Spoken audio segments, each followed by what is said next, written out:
మేషరాశి గురించి వద్దాం. సో మేషరాశికి చూసుకున్నట్లయితే గురువు మనకిక్కడ మేషరాశి కావచ్చు, మేష లగ్నం కావచ్చు అనమాట. సో గురువు వచ్చేసి మిథునంలో ఉన్నాడు. ఇక్కడ చూసుకున్నట్లయితే మేషరాశి గురువు నుంచి చూసుకున్నట్లయితే 11వ స్థానం అవుతుందన్నమాట. సో అదే విధంగా ఈ మేషరాశి గురువుకి వచ్చేసి శుభరాశి అవుతుందన్నమాట.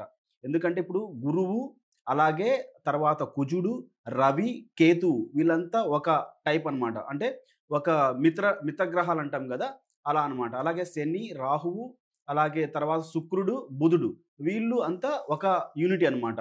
సో ఇట్లా చూసుకున్నట్లయితే ఇక్కడ నుంచి చూసుకున్నట్లయితే గురువుకి ఇక్కడికి వచ్చేసరికి తనకే 11వ రాశి అవుతుంది అనమాట.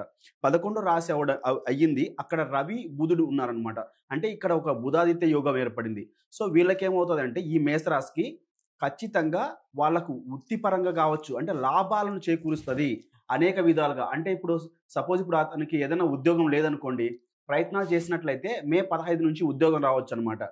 సో అలాగే తర్వాత ఇన్ కేస్ ఏదైనా సంతానం కోసం ప్రయత్నం చేస్తున్నా గురువు లాభాన్ని ఇస్తాడు కాబట్టి ఆ రాశి వాళ్ళకి ఖచ్చితంగా మంచి సంతానం కూడా కలుగుతుంది. ఇక్కడ వెస్ట్రన్ ప్రకారం కూడా చూసుకున్నట్లయితే మేషరాశికి వచ్చేసి యాంగిల్ ఫార్మేషన్ అనేది మనకు వచ్చేసి 30 degrees ఉంటుంది. ఓకే, యాంగిల్ ఫార్మేషన్ అనేది. సో ఈ యాంగిల్ ఫార్మేషన్ కూడా మనం చూసుకుంటాం అనమాట.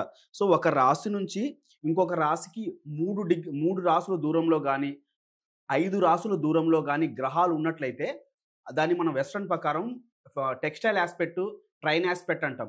సో ఇట్లాంటి ఆస్పెక్ట్లు ఫామ్ అయినప్పుడు మంచి ఫలితాన్ని ఇస్తుంది వాళ్ళకు. అంటే ఇంతకుముందు ఎప్పుడూ లేని విధంగా వాళ్ళకి గోచారంలో మంచి జరగబోతుంది.